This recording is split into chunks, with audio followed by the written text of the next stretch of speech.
Rumors of a mythical Facebook phone have circulated around for years, and the HTC First is about as close as we'll get to a device bearing that name. On the outside, the First, which will be available on AT&T beginning April 12th for $100, certainly wouldn't turn as many heads as a flagship like the HTC One. But it's a playful and fun device that seems to fit Facebook's personality pretty well. It offers soft curves, smooth edges, and a rubberized back, with very minimal branding or markings on the outside. The First will also be available in 4 colors when it launches. It's hard to argue that the most important thing about the First is Facebook Home, an Android app launcher specially made by Facebook and preloaded into the phone. But before we dive into Home, let's at least take a quick look at the hardware supporting it. Naturally, the First is directed toward the Facebook crowd who may not need the most powerful piece of gadgetry on the market. And judging by the specs and price range, it's a solid mid-range device. You'll find a 4.3-inch 720p display, 1.4 GHz dual-core Snapdragon 400 processor, a gig of RAM, 5 megapixel rear camera, and a 1.6 megapixel front-facing camera. It also has LTE, a 2000 mAh battery, NFC, Bluetooth 4.0, and dual-band Wi-Fi.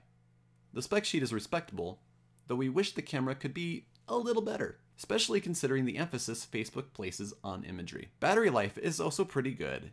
The First also runs a stock version of Android 4.1 Jelly Bean, which makes this one of very few phones in the US that offer LTE and vanilla Android straight out of the box. This is great news because Facebook Home can be turned off at any time if you wish to opt out. Now we'll turn to Facebook Home. As we mentioned earlier, it's nothing more than an application launcher on top of Android. In other words, it's simply a replacement to the standard lock screens, the home screen panels, and app menus that we're used to seeing on a stock Android device. Facebook's emphasis, understandably, is in making sure that we can maintain social connections with friends and family easier and faster, because it's all in our face. It's all at our fingertips. As you might imagine, Home won't be very effective if you don't have an account, and you may not get much out of it if your account doesn't have very many connections. While Home is preloaded on the First, it will be available for download on select devices through the Play Store. Facebook will also update the launcher on a monthly basis, adding new features and more device compatibility as time goes by. Home is comprised of 3 sections. First is the cover feed. Essentially, this is your news feed, but instead of having to jump into the Facebook app, status updates are shown off as you wake up your phone. Updates can consist of pictures, text, and links. We can even see when one of your friends likes or comments on someone else's update. To like a post, just double tap. To comment, hit the button on the bottom left corner of the screen. To view the entire picture, long press it. You can also scroll to the left or right to see more status updates. Tap on the screen to bring up notifications, and move to other parts of the phone by gesturing with your profile picture at the bottom of the screen. When you bring up notifications within Cover Feed, you can double tap a specific line to go directly to that related app. You can also swipe away individual notifications, or long press to bundle them all up and get rid of the entire thing all at once. The type of notifications you receive will depend on if you're using the First or if you've just downloaded Home from the Play Store. For instance, the First can get a much wider range of notifications than the downloaded versions. The second part of Home is the app launcher, which consists of a 4x4 grid of app icons and an endless number of panels if you need extra room. It looks similar to a standard home screen on Android phones, but with 3 Facebook-related buttons on the top and no widgets or folders currently supported. The third part of Home is the vertical scrolling app menu.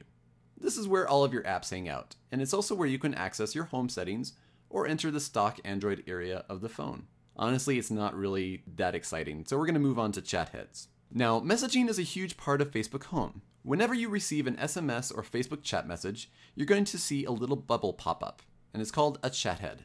Chat heads will hover above whatever app you're currently in. You can move it to the left or right side of the screen, but once you get bored moving it around for a bit, just go ahead and tap on it. Now, this is going to pull up a special messaging menu in which you see your current conversation threads, along with up to 3 other chat windows. Then, once you're done, just swipe it out of the way and you're back to whatever you were doing before. Facebook Home isn't perfect, nor will it convince many non-Facebookers to hop on board and magically begin liking or commenting. But it's well built for a 1.0 product, it's aesthetically pleasing, it appeals to habitual social networkers, and it's free to use. It definitely helps you keep a closer eye on your friends and family without much additional effort on your part. But it's not quite as efficient when it comes to your overall productivity.